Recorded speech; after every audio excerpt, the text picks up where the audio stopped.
Hey guys, PepperAmmy here. This week we are making Tunis cake. Now, not tuna cake like I first thought when I heard it. It's Tunis cake. Now this is essentially a Madeira cake with a chocolate ganache topping and some marzipan decorations. This can be holly leaves, berries, fruits, whatever you want to make. Now to start this, you want to start by preheating your oven to 180°C or 360 Fahrenheit. Now to make the cake, you want to combine 225 grams of softened butter, caster sugar and self-raising flour, along with 70 grams of ground almonds. Now you can leave the ground almonds out if you wish, but this is going to play nice with the marzipan topping, and then the zest of 1 lemon. Now you can optionally drop your lemon in the bowl whilst zesting, as is tradition here on this channel, as we didn't actually give any blood or skin to the cake this time, we just give the whole lemon instead. Then you want to add 4 large eggs to bind it all together. Then you can either beat together with a whisk or a stand mixer until nice and smooth. If you are using an electric whisk, this will only take around 1 minute. And then you want to prepare your baking pans. Now this will make one 20cm cake or 5 12cm cakes. I love baking math, it is wonderful. I'm opting for the smaller individual cakes as I don't have a cake pan under 25cm. And then you want to divide your cake batter between the pans or pan until around half full, and then bake for 45 minutes and cover and bake for a further 15 minutes if you are baking a larger cake. Or until, once again, a toothpick can be poked in and comes out relatively clean. Now you don't want it too clean, otherwise that's going to be a really dry cake. Now if you are using smaller pans, you want to bake for 25 minutes, and then once again until they feel firm but not dry, or when a toothpick inserted comes out relatively clean but not completely clean, otherwise of course you are going to have a very dry cake. And then you want to leave in the pan to cool. You don't want to remove this from the pan yet.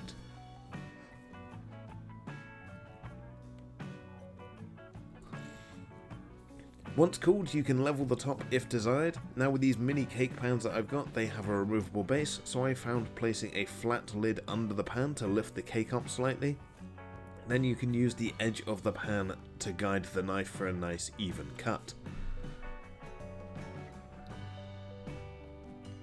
Now, as for the topping of this cake, you will need some marzipan. Now, I've been the smart guy that I truly am and left it to a few days before Christmas before I start this recipe, and absolutely nowhere has marzipan. So as a big brain move, I decided to make my own from scratch. Now, there is a chance that I make this into a standalone video or a short, but this is how you make marzipan from scratch. First, you will need 200 grams of ground almonds. Now, I only had whole almonds, apart from the slight amount of ground almonds I had left over. And you want to start by blanching them in hot water until the skin becomes loose and easy to remove, and then you want to drain and wrap them in a tea towel and rub them together. Now, this is going to loosen or remove most of the skins, and then you can do the rest by hand, or you can just keep rubbing. Then you want to separate the skins from the nuts. That sounds painful. And then in batches, using a blender or food processor or a mill if you have one, you want to grind these until you have a fine-ish amount of ground almonds. Now you don't want to overgrind this, otherwise you will end up with almond butter. Next, you want to combine 150 ml of water and 300 grams of white sugar in a saucepan and bring to 114 Celsius, or 235 degrees Fahrenheit, or once again the softball stage if you have a candy thermometer. Then you want to remove it from the heat and dip the bottom of the pan in some ice water to stop the syrup getting any hotter due to the residual heat in the metal, and then add in 200 grams of your ground almonds, and then mix until combined. Add in an egg white, return to a low heat, and continue mixing, making sure the egg white does not become stringy and make scrambled egg whites. Then remove from the heat and let cool until thickened. Now this can take a little while. Then you want to tip onto a clean dry work surface that's been dusted with icing sugar, or you may also know it as powdered sugar. Then you want to knead the marzipan dough until smooth.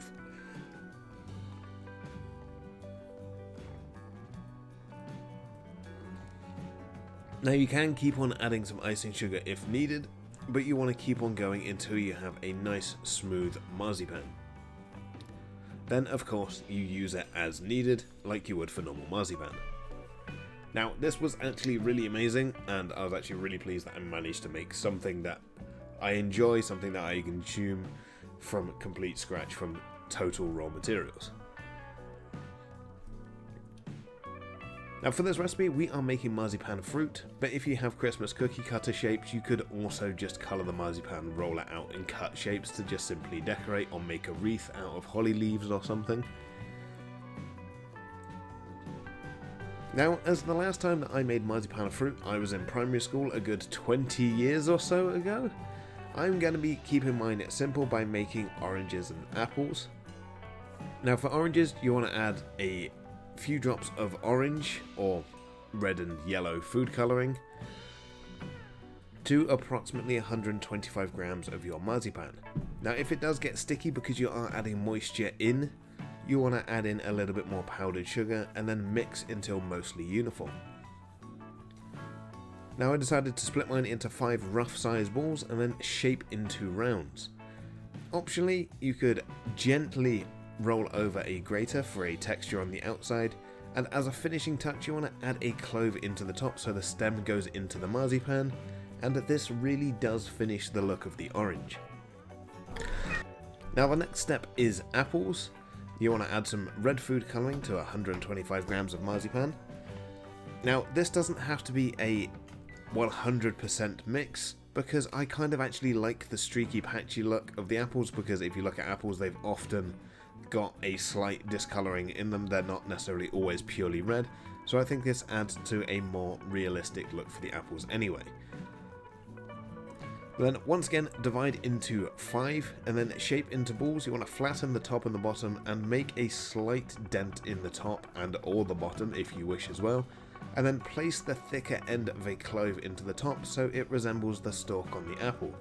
Now it is actually just truly amazing to me that just how much just adding the little tiny clove into the top of this just really brings it all together.